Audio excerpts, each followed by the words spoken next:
Is this really a Wanda variant in the Multiverse of Madness?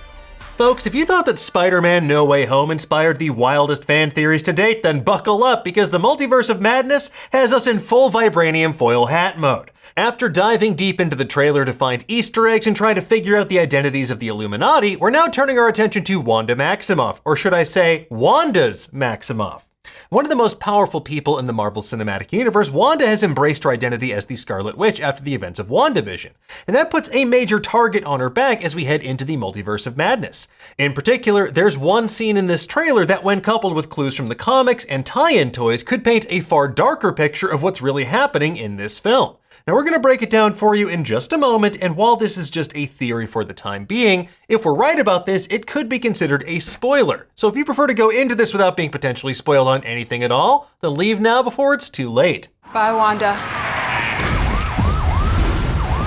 Alright, let's get into it, shall we? So this theory revolves around one of the most emotionally charged scenes in the entire trailer. At one point, we see two versions of Wanda Maximoff. One Wanda in her Scarlet Witch regalia sits weeping on the floor, and the other stands in comfy clothes looking down at her. And they're in a version of the house that Wanda shared with Vision and their sons, Billy and Tommy, in Westview back on WandaVision. Now, Billy and Tommy's presence is suggested in this scene by a pair of scooters along the wall in the background. And we know from the post-credit scene of WandaVision that Wanda heard her sons cry out from another reality where they're maybe not quite so imaginary. Or at least that's what someone wants her to think, because remember, this happens when Wanda is reading the Darkhold, an ancient tome of chaos magic created by the elder god Chthon. And maybe even by reading this book, she's opening herself up to other entities that have designs on Wanda and her powers. Now, at first blush, this scene appears like we're seeing two Wanda variants having a heart-to-heart with each other over the deeply emotional subjects of family and loss. But as we know from the comics, and as alluded to by WandaVision's faux commercial, Wanda is a Nexus being. This means that she is an anchor point across the multiverse, someone who's basically the same in every reality. In Scarlet Witch number 4, it's established that no two Nexus beings can exist on the same plane of reality. And that leads us to believe that we aren't actually seeing two versions of Wanda at all. Rather, one of them is an illusion created by a villain trying to manipulate Wanda for their own sinister purposes. And based on some toys being released for Doctor Strange in the Multiverse of Madness, we might know exactly who this mystery villain is. Now we're going to give you one final spoiler warning in case you don't want to know what villain we're talking about. Because in classic fashion, the toys could spoil one of the film's biggest surprises. Look, it's the star of the show! Alright, so among the toy listings on Entertainment Earth for Hasbro's Marvel Legends series, there's a character named Despair. And yes, they spelled it like that because comics. Created by Chris Claremont and John Byrne, Despair first appeared in 1978's Marvel Team-Up number 68. And as his name suggests, he thrives on plunging people into deep states of despair and fear. Now, in the comics, Despair is a member of the group of extra-dimensional evildoers known as the Fear Lords, and this creepy cabal is led by the Dweller in Darkness, who we last saw in Shang-Chi, and also includes Nightmare, a Doctor Strange villain long rumored to be a part of this movie. And based on another toy listing, it turns out those rumors might be true. Among the Multiverse of Madness tie-in toys, we see a deep-cut character named Sleepwalker.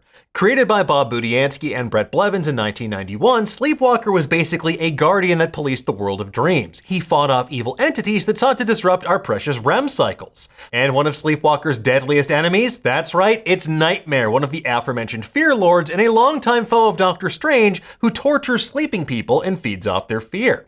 So, based off the assumed presence of Despair and Nightmare in this movie, we can extrapolate that they're preying on Wanda's fears about not finding her missing children to manipulate her into breaking bad. Case in point, we see a clearly addled, blood-spattered Wanda attacking the Illuminati base in the British Museum.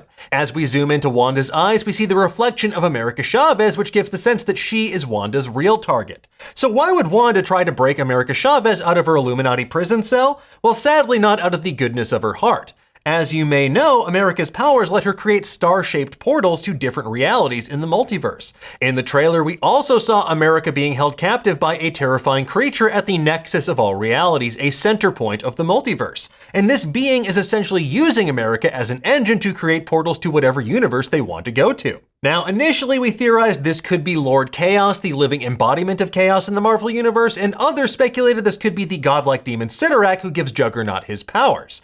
However, if Nightmare and Despair are involved, this could be just another illusion designed to torture and terrify America Chavez. And remember, where did we first encounter Despair in the comics? That's right, the nexus of all realities. So it seems like the Fear Lords, or at least Despair and Nightmare, could be working in tandem or serving another entity entirely so they can use America to give them access to limitless worlds from which they can harvest fear and thereby accrue limitless power. Now, is this basically the plot of Monsters, Inc.? Yes it is, but that's called corporate synergy, baby! It also ties back to a trio of early 90s comics, Doctor Strange Sorcerer Supreme number 38 through 40. In those comics, the Fear Lord sought to bring about the Great Fear. They wanted to spread a plague of terror across the Earth and the multiverse to essentially turn themselves into living gods. And by capitalizing on Wanda's immense reality warping powers and using America Chavez to travel across the multiverse wherever they want to, they can basically access this bottomless well of power. But the real question is, are they working alone or are they working for someone else? Now, in the comics, Nightmare did ally himself in the past with Shuma Gorath, who we do see in this trailer chasing America Chavez, albeit under the name Gargantos due to legal reasons. However, given the major emphasis placed on the Darkhold and another potential Easter egg we spotted on the poster, they could be working for the Elder God Cthon, the source of all chaos magic in the comics. Sowing fear and discord across every reality in the multiverse would generate quite a bit of chaos, and that's something that would likely enhance Chthon's powers not just across the MCU's main reality, but all of them.